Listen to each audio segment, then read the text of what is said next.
Hej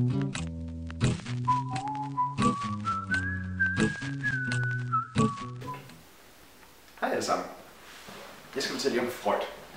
Freud og manden interesserede sig for mennesket. Det gjorde han blandt andet ved at kigge på børn, og hvordan de var interesseret i deres mund, anus og penis. Men det kommer vi tilbage til. Freud interesserede sig for mennesket og mente, de var styret gennem deres drifter.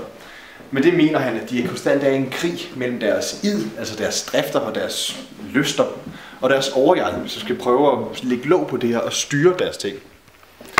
Og det skal vi i gang med at se nogle eksempler på. Drifter styrer os og bestemmer, hvordan det er, vi reagerer i forskellige situationer. Et eksempel på det kunne vi eksempelvis se herinde, hvor vi har et individ, som der tydeligvis bare hellere vil spise sine pomfritter, frem for rent faktisk vente på aftensmaden. Ligesom et gavmildt, disciplineret ungt menneske. Det, som så styrer de her drifter, det er vores overjeg, eller vores superego, som det også bliver kaldt. Det er det, der sørger for, at vi rent faktisk kan lægge låg på de her drifter og fungere sammen med andre mennesker og i det samfund, vi nogle gange er i. Det kan eksempelvis være vores superego her, som er i gang med at lægge tøj sammen, for at sørge for, at det hele faktisk er orden. Set i forhold til vores drifter, vi så i den tidligere lokale, der bare var interesseret i at spise pomfritter. Og her ser vi så selve jeget, som kommer til at være i konstant krise mellem sit overjeg og sine drifter, altså mellem sin samvittighed og sine drifter, for at se, hvad personen egentlig skal vælge. Nej. Du skal altså slet ikke have noget af det her. Du skal altså vente, du skal snart have aftensmad. Hvis du skal have noget, så tag en salat. Kun en lille salat. Kun en salat, du skal også have. Du burde bare vente, så sparer du også dine penge. Det vi så her var den indre konflikt, der er mellem id, overjeg og egoet. Hvis vi tager den samme konflikt i den separate dele, kunne det lyde sådan her. Lad os starte med overjeget. Nej, jeg skal bare ikke vælge noget af det her.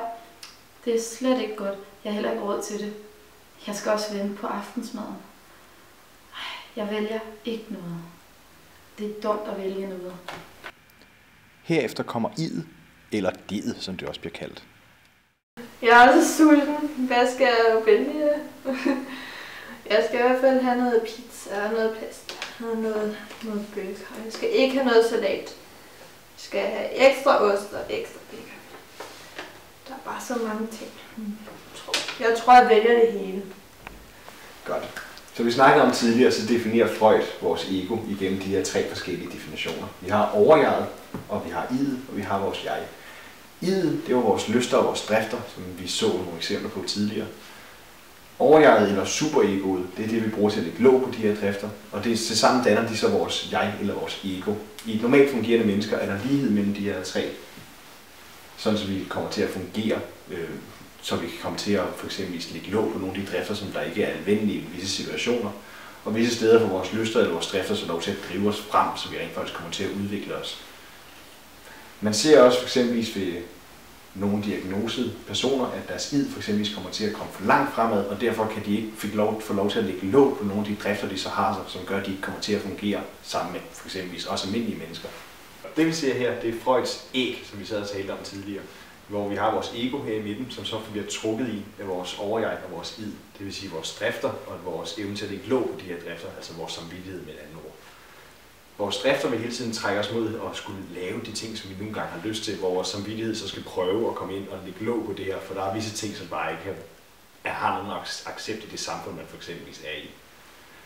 Nu vil vi opsætte et scenarie, hvor overjeget og id kommer til at have en indflydelse på en helt almindelig hverdagssituation, sådan så ego er nødt til at tage en beslutning og ud for de 2, der står og trækker hinanden. Nu skal vi snakke om barnets udviklingsfaser. Vi snakker om den morale fase. Det er her, hvor barnets seksuelle erogene zone er dens mund, og hvor den får sin stimulans ved at sutte på alting.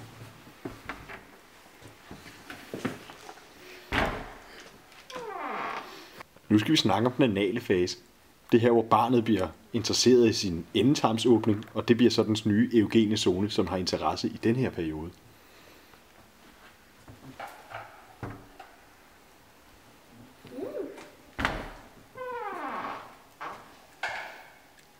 Den falske fase er der, hvor kønsorganet bliver den nye erogene zone.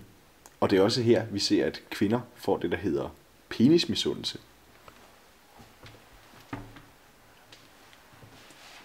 Jeg har ikke nogen tissemand.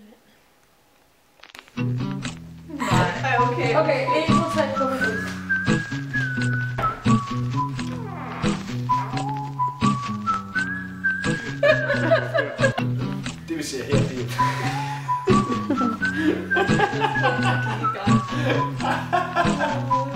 Det vi ser her er Freuds ikke-definition på vores... Hvad fanden var det der? Så flækker du og grin, og så bum, går du bare videre igen. Det er Freuds ikke-definition. Det er ikke kærligt, faktisk. Du har så vendt dit hoved om og Den falske fase er der, hvor det er kønt. Nej. Og du griner Er du klar? øjne. Er du klar til det? Ja. Godt. Den falske fase er der, hvor kønsorganet kommer i fokus som den nye øvelzone. Og det er også her, vi ser, at kvinder får det, der hedder penismisundelse. Ej, undskyld. Jeg synes bare, det er så komisk. Vi står ude for et samfundsværelse. Og tænker på det hjemme.